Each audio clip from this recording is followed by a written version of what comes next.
Hello everyone. Syntax में point 45 हमने clear कर लिए हैं।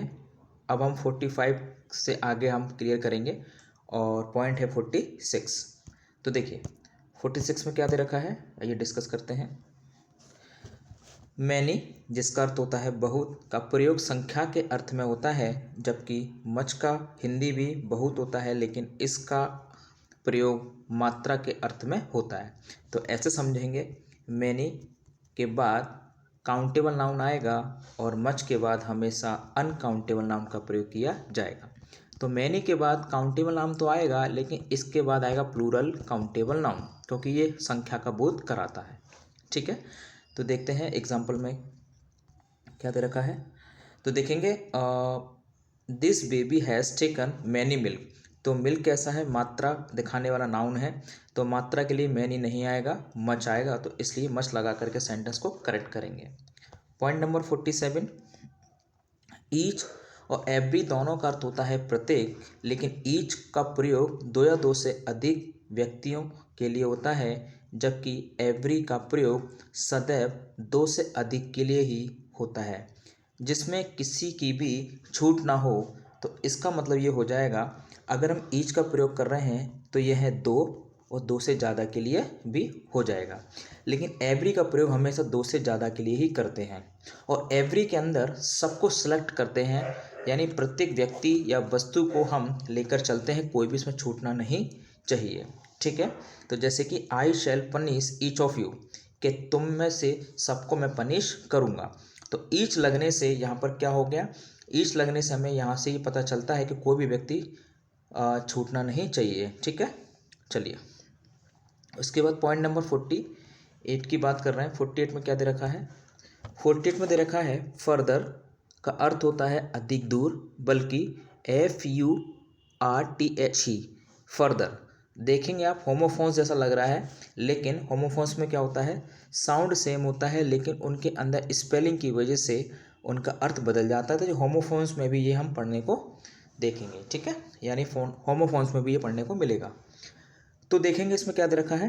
तो फर्दर का जब यूज़ करते हैं तो डिस्टेंस के लिए यूज़ होता है, और जब फर्दर का यूज़ करते हैं तो इसका अर्थ होता है कुछ या और अतिरिक्त। ठीक है, तो इनका प्रयोग हमें बहुत सावधानी से करना चाहिए।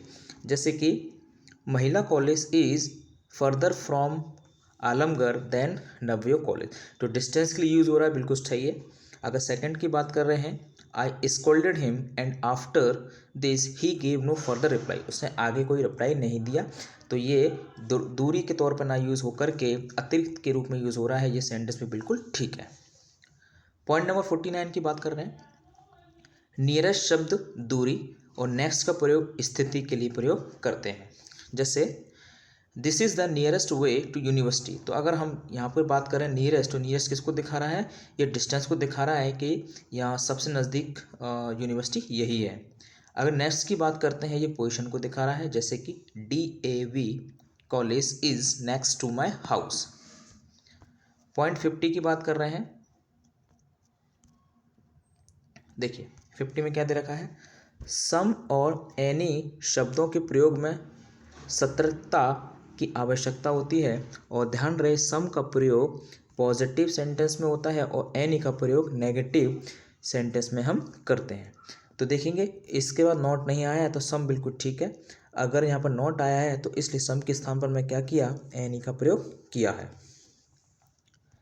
51 में देखेंगे ओल्ड की 3 डिग्री, ओल्ड, ओल्डर, ओल्डेस्ट। उसी तरीके से अन्य और डिग्री होती हैं ओल्ड की, ओल्ड, एल्डर, एल्डेस्ट। ठीक है, तो हमें ध्यान क्या रखना है, अगर एक ही परिवार के लोगों के लिए जहाँ ब्लड रिलेशन हो वहाँ एल्डर, एल्डेस्ट का प्रयोग करते हैं, और ओल्डर और ओल्डेस्ट का प्रयोग अन्य व्यक्तियों व वस्तुओं के लिए करते हैं। जैसे देखिए ओल्डर के बाद देन आता है, लेकिन एल्डर के बाद देन का प्रयोग नहीं करते हैं। जैसे देखेंगे एग्जाम्पल में एल्डर ब्रदर, तो एल्डर ब्रदर के बाद कोई भी टू नहीं आया, ना देन लगाएंगे, तो आई एम द एल्डेस्ट। ठीक है, ये सुपरलेट डिग्री है तो दा लगा है, ओल्डर के बाद देन आया है, और ओल्डेस्ट से पहले सुपरलेट डिग्री आई है। ठीक है, चलिए 52 में क्या दे रखा है, एडजेक्टिव की, एडजेक्टिव जैसे perfect, chief, complete, ideal, unique, full, round, empty. ये हमेशा सर्वोच्च स्थिति को दिखाते हैं, अर्थात ये अपने आप में सुपरलेटिव का काम करते हैं। इनकी कोई कंपैरेटिव और इनकी कोई सुपरलेटिव डिग्री नहीं होती है, ये अपने आप में कंप्लीट होते हैं। तो इसलिए इनके आगे हम और कोई भी डिग्री बढ़ाने वाले शब्द नहीं लगाते हैं, जैसे कि मोस्ट हो गया, है ना, तो ये बिल्कुल गलत है। तो he is the most perfect gentleman, तो मोस्ट लगा करके हमने ऐसे करने की कोशिश की है कि इसमें और हमें क्या करें, डिग्री बढ़ाई है। तो ऑलरेडी परफेक्ट अपने आप में कंप्लीट होता है, इसकी और डिग्री बढ़ाने की ज़रूरत नहीं है, ठीक है। या ये समझ सकते हैं ये ऑलरेडी किस में होते हैं, सुपरलेटिव में होते हैं। 53, जब दो या दो से अधिक सिंगुलर सब्जेक्ट्स एंड से जुड़े हों तो वर्ब या हेल्पिंग वर्ब हमेशा किस में आएगी, प्लूरल में आएगी, ठीक है। ओके, अगर कोई नाउन और दूसरा नाउन कंजंक्शन से जुड़ा है, ठीक है, तो प्लूरल हेल्पिंग वर्ब आएगी, जैसे कि Rita and Kusum are sisters, 2 and 2 make 4। Okay, तो पॉइंट नंबर 53 के बाद 54 की बात कर रहे हैं। अगर दो सब्जेक्ट्स एक ही व्यक्ति या वस्तु का भाव प्रकट कर रहे हैं तो वर्ब और हेल्पिंग वर्ब हमेशा सिंगुलर में आएगी, किस में आएगी, सिंगुलर में आएगी। और नाउन और प्रोनाउन क्या होगा, नाउन और प्रोनाउन के अकॉर्डिंग ही हम पजेसिव केस लगाते हैं, जैसे कि करी एंड राइस। अब यहाँ पर डिश की बात चल रही है, तो डिश की बात चल रही है, दोनों मिलकर के एक डिश बना रही है, तो हेल्पिंग वर्ब हमने क्या लगाया, इज लगाया। अगर पॉइंट नेक्स्ट की बात करते हैं, द कार्ट एंड हॉर्स, तो कार्ट और हॉर्स, ठीक है ना, अगर घोड़ा और गाड़ी को मिलाकर के हमने क्या बनाते, व्हीकल्स बनाया, क्या बनाया, व्हीकल बनाया, तो क्या लगाया, इज लगाया, ठीक है। पॉइंट 55, जब दो नाउन या प्रोनाउन अगर not only but also say जुड़े हों तो वर्ब हमेशा बाद वाले के अकॉर्डिंग आएगी, ठीक है। तो बाद वाला जो नाउन होगा, प्रोनाउन होगा, उसके अकॉर्डिंग हम हेल्पिंग वर्ब का प्रयोग करते हैं, ठीक है। तो जैसे कि देखिए,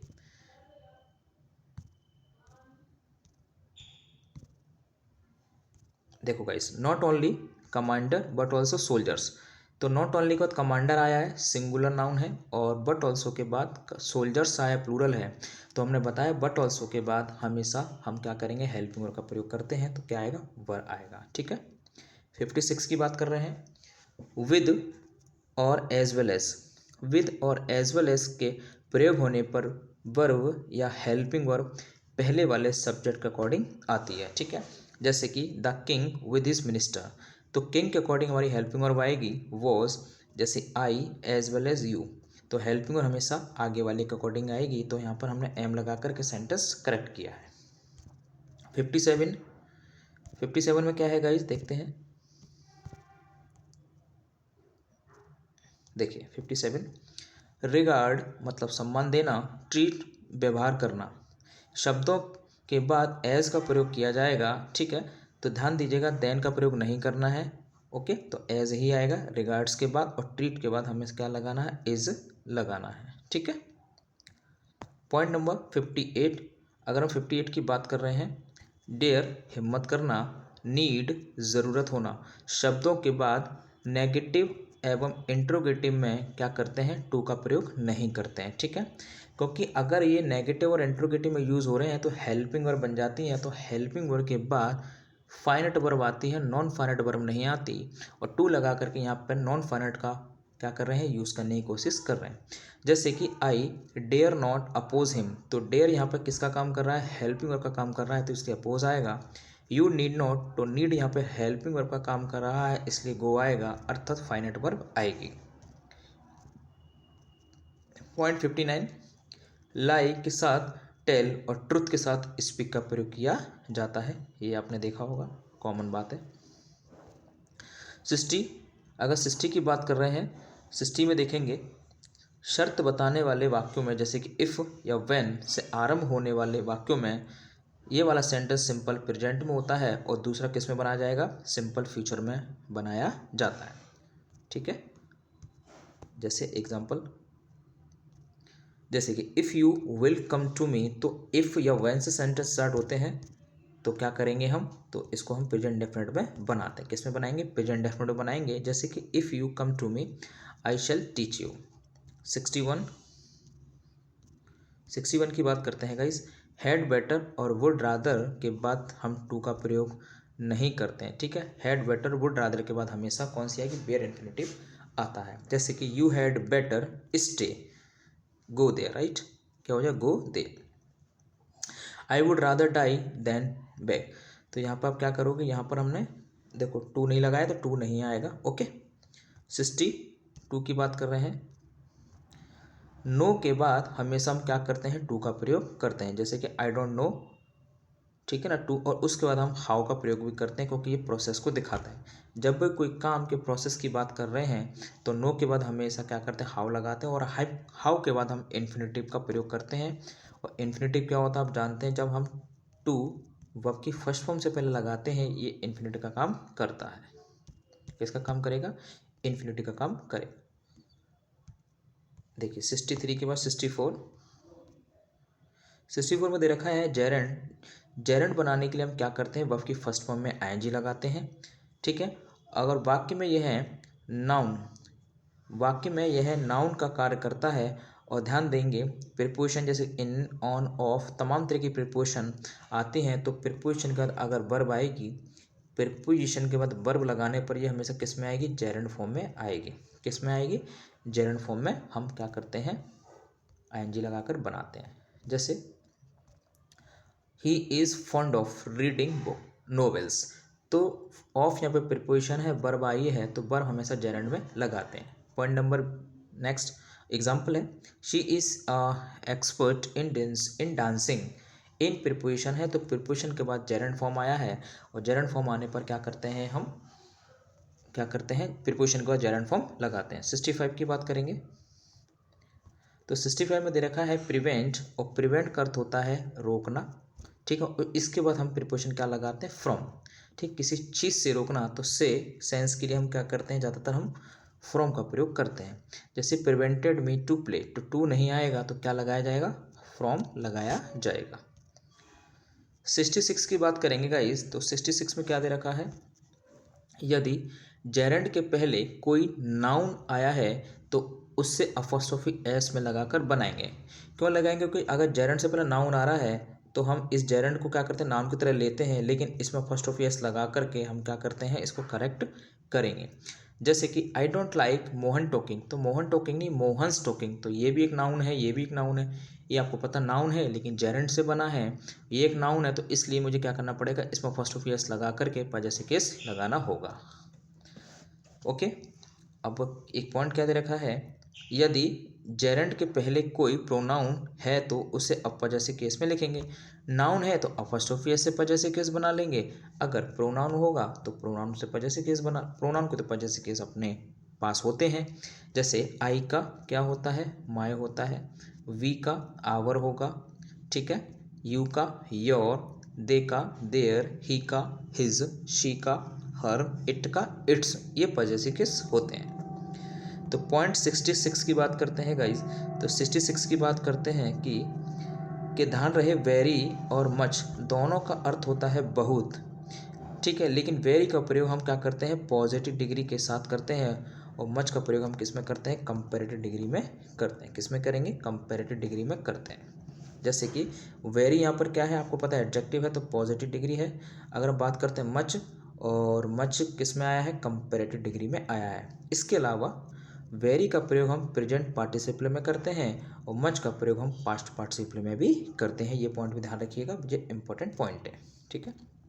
68 ध्यान रहे टू तथा वेरी दोनों का अर्थ होता है बहुत, लेकिन टू नेगेटिव सेंस कन्वे करता है और वेरी पॉजिटिव सेंस कन्वे करता है।